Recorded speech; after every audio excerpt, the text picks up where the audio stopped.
Students, आज के इस वीडियो लेक्चर में हम ये जो चैप्टर नंबर 1 के जो डिस्टिंक्शन दिया है, मतलब हम कंपैरेटिव स्टडी करेंगे डिफरेंट टाइप्स ऑफ सेक्रेटरी की। क्योंकि जैसे कि हमने स्टडी किया कि है ना, secretary, personal secretary, secretary of non profit organisation, secretary of cooperative society, secretary of joint stock company and secretary of government company, right, government departments. तो इन सब के बीच की जो कंपैरेटिव स्टडी है वो हम कवर अप करेंगे। तो इससे क्या होगा कि ये जो चैप्टर का पूरा जिस्ट है वो आपको बहुत अच्छे से समझ में आ जाएगा। तो इसका एक्सप्लेनेशन स्टार्ट करने से पहले मैं आपसे रिक्वेस्ट करूंगी कि अगर अभी तक आपने मेरे चैनल को सब्सक्राइब नहीं किया है तो प्लीज चैनल को सब्सक्राइब कीजिए एंड चैनल लिंक को शेयर करना मत भूलिएगा, वीडियो को जरूर से लाइक कीजिएगा। तो सबसे पहला पॉइंट हम है ना मीनिंग के बेसिस पे करेंगे। एक बात याद रखिए, आप जब भी डिस्टिंग्विश बिटवीन लिखते हो तो है ना, आप मीनिंग के पहला जो पॉइंट आपका है ना, ऑलवेज आप प्रेजेंट कीजिए विद द मीनिंग के साथ आएगा तो बहुत अच्छा है, आपको फुल मार्क्स स्कोर करने में हेल्प हो जाएगी। तो यहाँ पे पर्सनल सेक्रेटरी का मीनिंग क्या है, तो जैसे कि हमने स्टडी किया था कि पर्सनल सेक्रेटरी का मतलब क्या होता है। तो पर्सनल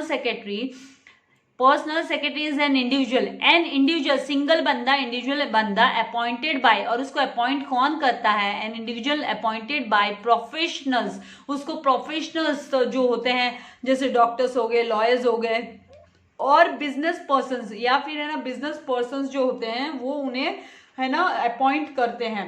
क्यों अपॉइंट करते हैं, तो टू असिस्ट देम, उन्हें असिस्ट करने के लिए, कि वो असिस्ट करेंगे उन्हें इन देयर वर्क, उनके काम काज में उन्हें हेल्प करेंगे, इसके लिए अपॉइंट किया जाता है पर्सनल सेक्रेटरी को।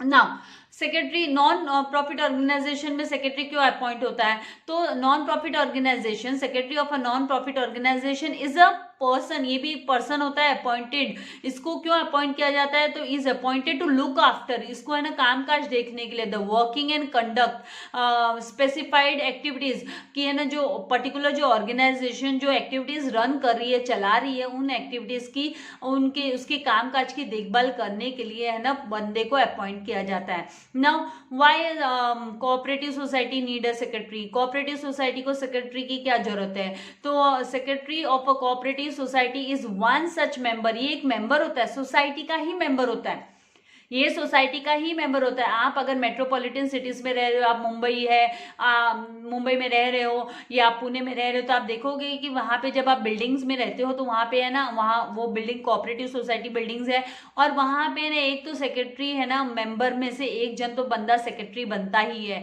फ्रॉम मैनेजिंग कमिटी में से एक बंदा सेक्रेटरी बनता है, उसको सेक्रेटरी की पोस्ट दी जाती है। तो is one such member from managing committee तैयार होती है, और ये मैनेजिंग कमिटी में से ही एक बंदा सेक्रेटरी अपॉइंट करके होता है।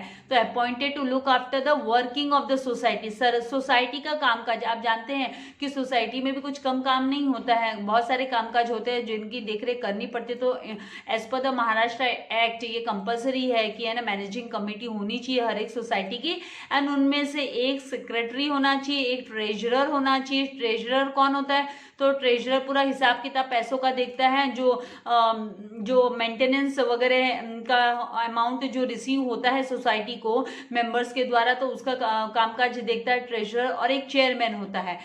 तो यहाँ पर चेयरपर्सन, ये सब है ना मैनेजिंग कमेटी के उसमें से सिलेक्ट होते हैं, और मैनेजिंग कमेटी को कौन अपॉइंट करता है, तो सोसाइटी के मेंबर्स अपॉइंट करते हैं, वो सिलेक्ट करते हैं।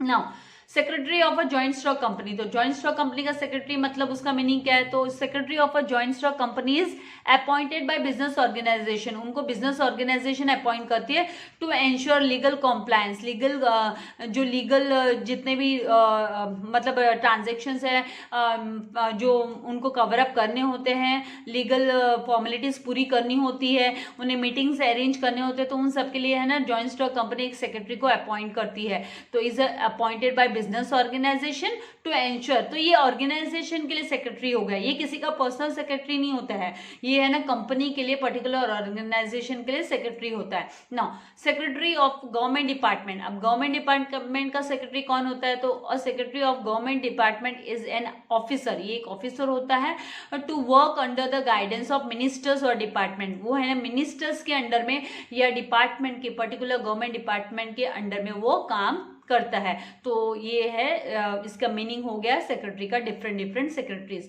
नाउ सेकेंड है पर्पस, भाई क्या जरूरत है इसका पर्पस क्या है, इसके पीछे क्या पर्पस है, ऑब्जेक्टिव क्या है, तो पर्सनल सेक्रेटरी के लिए to assist the busy individuals को असिस्ट करने के लिए in their day to day work में बिजी पर्सन को यहाँ पे हेल्प करने के लिए, असिस्ट करने के लिए, है ना, यहाँ पे असिस्ट करने के लिए ये पर्सनल सेक्रेटरी वो अपॉइंट होता है। And to assist promoting the activities of organisation, तो नॉन प्रॉफिट ऑर्गेनाइजेशन में जो उनकी जो एक्टिविटीज है, कल्चरल एक्टिविटीज हो, स्पोर्ट्स एक्टिविटी हो, तो उनको प्रमोट करने के लिए, उनका कामकाज देखने के लिए यहाँ पे सेक्रेटरी अपॉइंट होता है नॉन प्रॉफिट ऑर्गेनाइजेशन में। Now to assist in safeguarding the common interest of the members, मतलब सोसाइटी के मेंबर्स के फेवर में, उनके फायदे के लिए उनका जो मेंटेनेंस वगैरह है, कामकाज है, वो सबकी देखभाल के लिए यहाँ पे सेक्रेटरी अपॉइंट होता है। Now to assist the board of directors, यहाँ पे जो सेक्रेटरी जॉइंट स्टॉक कंपनी में जो सेक्रेटरी अपॉइंट होता है वो बोर्ड ऑफ डायरेक्टर्स को हेल्प करता है, असिस्ट करता है इन टेकिंग डिसीजंस लेने में, एंड एग्जीक्यूटिव फंक्शंस में भी वो हेल्प करता है।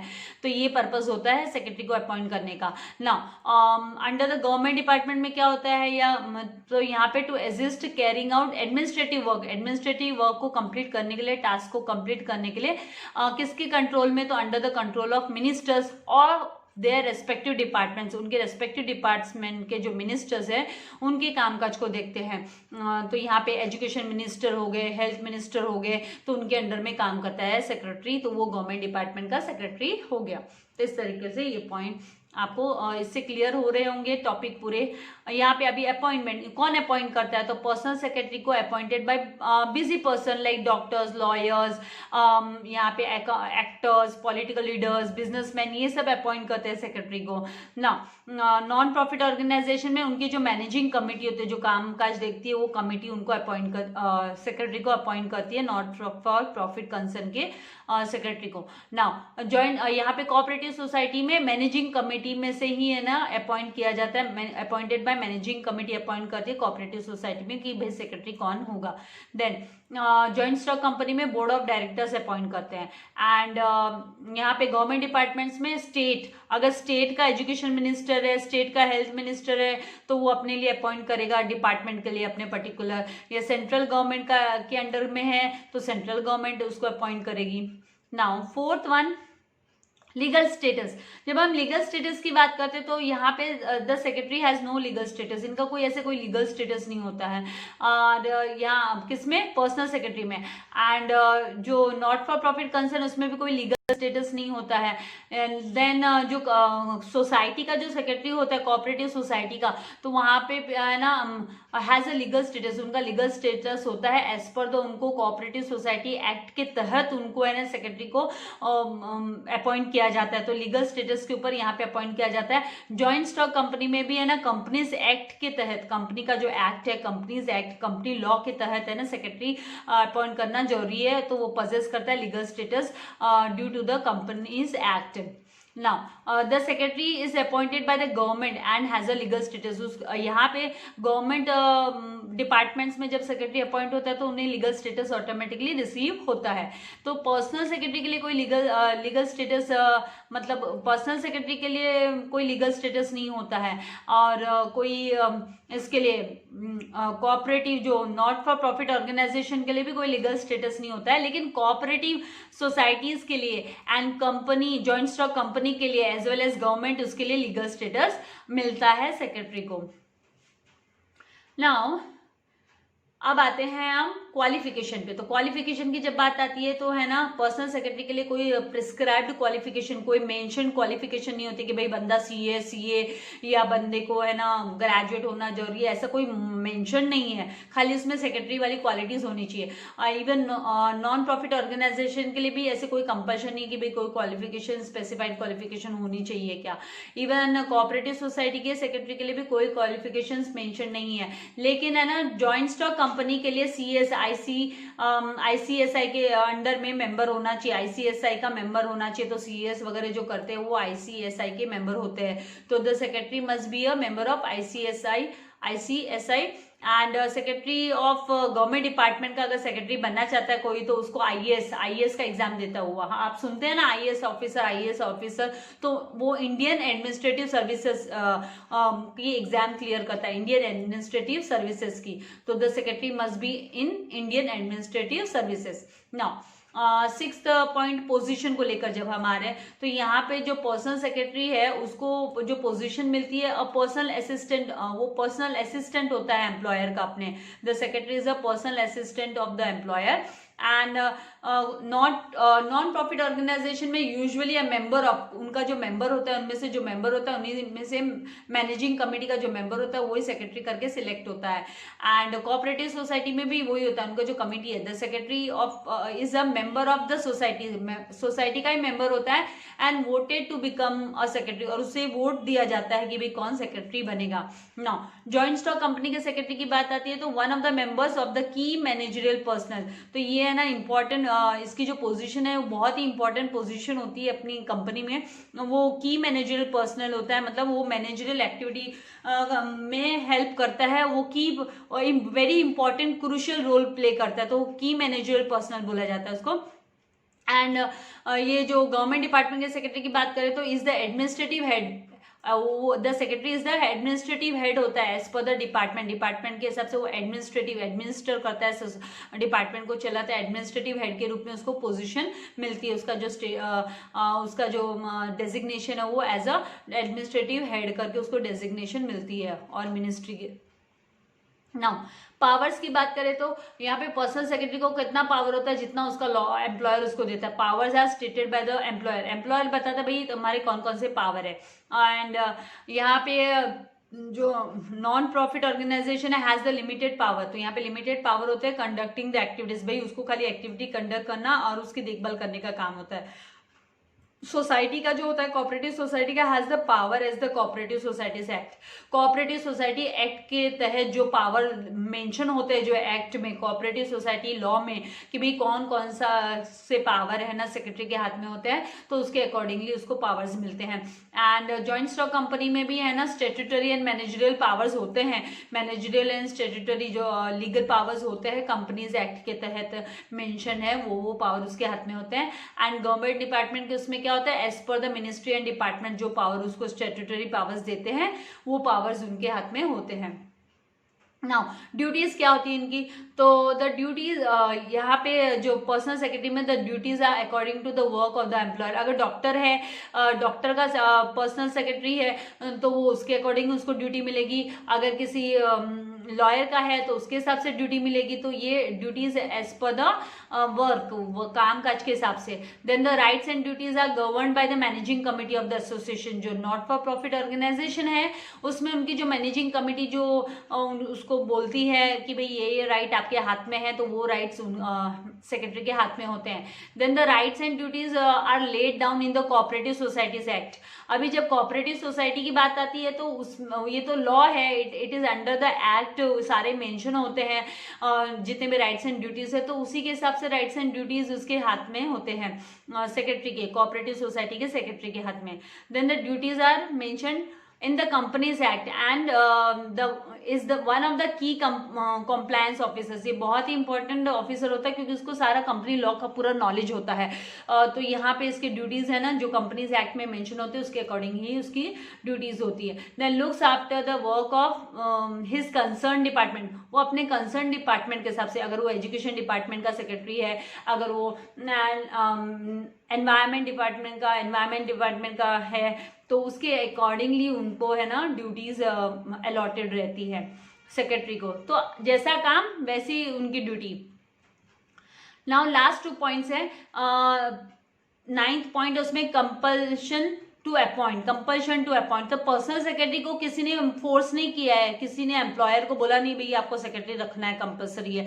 डिपेंड करता है, अगर उनको वर्कलोड ज्यादा है तो वो सेक्रेटरी अपॉइंट कर सकते हैं अपने छोटे मोटे काम काज को देखने के लिए, उनको असिस्ट करने के लिए, राइट। अभी नॉट फॉर प्रॉफिट ऑर्गेनाइजेशन में क्या होता है कि appointment is based on the nature and size of the organisation, कितनी बड़ी ऑर्गेनाइजेशन है उसके हिसाब से, साइज के हिसाब से सेक्रेटरी अपॉइंट होता है।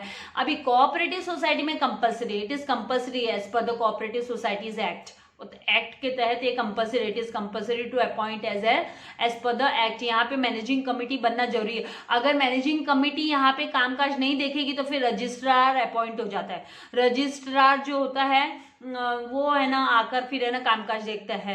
तो यहाँ पर है ना सभी अवॉइड करते हैं, वो मैनेजिंग कमेटी को सिलेक्शन होता है और मैनेजिंग कमेटी कार्यभार देखती है पूरी सोसाइटी का, कोऑपरेटिव सोसाइटी का।